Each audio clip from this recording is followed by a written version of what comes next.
Bonsoir les amis, c'est Christian et bienvenue sur l'Aria Affranchi. J'aimerais parler du projet Luna, ok, de l'arnaque autour du projet Luna. De plus en plus, on réalise que c'était de l'arnaque. Au départ, on se disait que c'était une attaque de Wall Street sur le projet, mais à la fin, on réalise que c'était un ensemble d'éléments incluant du Ponzi, ok.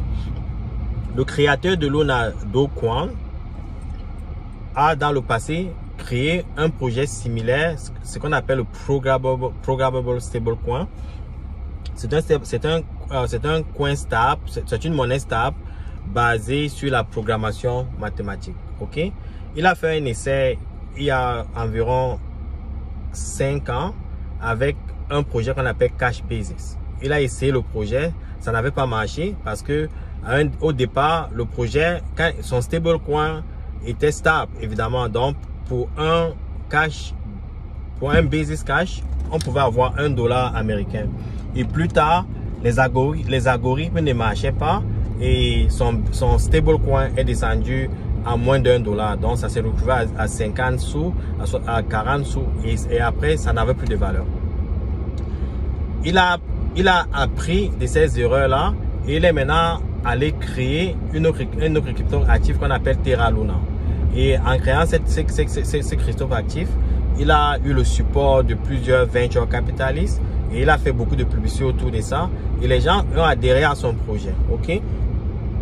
Malheureusement, ce qui s'est passé, c'est que avec l'adhésion sur le projet, l'adoption de son projet, beaucoup de projets ont construit sur la plateforme, sur le protocole Luna. Et il y a des projets comme Encore. Encore était la finance décentralisée et les gens prêtaient leurs dollars à certaines personnes et les gens empruntaient ces dollars-là peut-être pour faire des investissements. Ok. Malheureusement, avec la chute de Luna, il y avait l'attaque qui s'est passée avec Wall Street. Luna est passé de $119.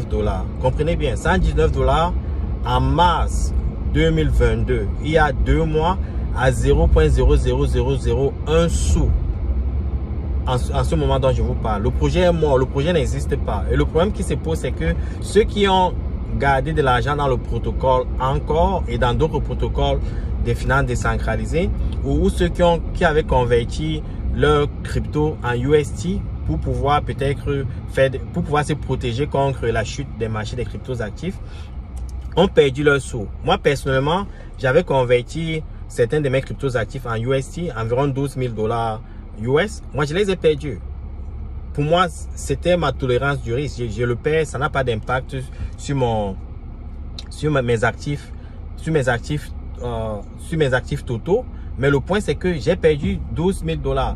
Mais il y a certains qui se sont pendus, il y a certains qui se sont donné la mort parce qu'ils ont hypothéqué leur maison pour pouvoir investir dans ces projets-là.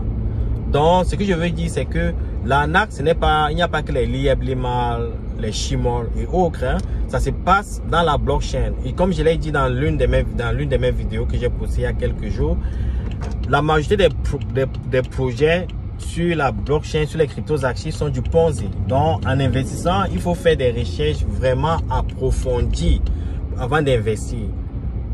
Ces personnes qui viennent créer des projets, ils créent des projets dans les startups et ça représente d'énormes risques. Ok, donc en mettant votre argent, il faut mettre l'argent dont vous avez la volonté de perdre, l'argent qui n'impactera pas votre vie. Ok, si vous les perdez et qui néanmoins, si le projet marche, vous rendra millionnaire et vous affranchira du salariat. Ok, ou vous donnera une bonne liberté financière. Je voulais faire cette vidéo juste pour vous dire d'être prudent. Voilà un projet qui valait presque plus de 60 milliards de dollars qui a disparu de l'écosystème comme ça parce que il y a ces personnes qui viennent pour exploiter la confiance et la naïveté de certains investisseurs. Et la personne que j'ai suivie pour pouvoir acheter, pour pouvoir investir sur ce projet de Terra Luna, c'est un grand YouTuber qu'on appelle Crypto Banter. Ok, Crypto Banter Ranor. c'est à travers lui que j'ai découvert ce projet. Lui-même, il a perdu 22 millions de dollars américains. 22 millions de dollars américains. Ok? Il est très amer. Il veut s'attaquer à ce projet. Quoi qu'il fasse un peu confiance au créateur de ce projet. Mais quand on l'écoute ces derniers temps, il est vraiment amer. Il a perdu beaucoup d'argent. Ok? Bon, lui, il a un portfolio de cryptos actifs très élargi. Il est hyper riche. Ça n'aura aucun impact sur sa vie. Mais ceux qui ont hypothéqué leur maison, ceux qui ont pris des cartes de crédit, ceux qui se sont endettés, ceux qui ont mis toutes leurs économies sur cet écosystème-là, ont perdu leur argent parce que tout le monde croyait que Terra Luna était un projet aussi solide que le Bitcoin et Ethereum. Donc, je voulais juste partager cette vidéo avec vous et vous dire que il faut être prudent. Quand vous venez dans cet environnement, il faut vraiment bien s'informer. Ok? Si vous avez des questions, n'hésitez pas à me contacter. C'est Christian et bonne soirée.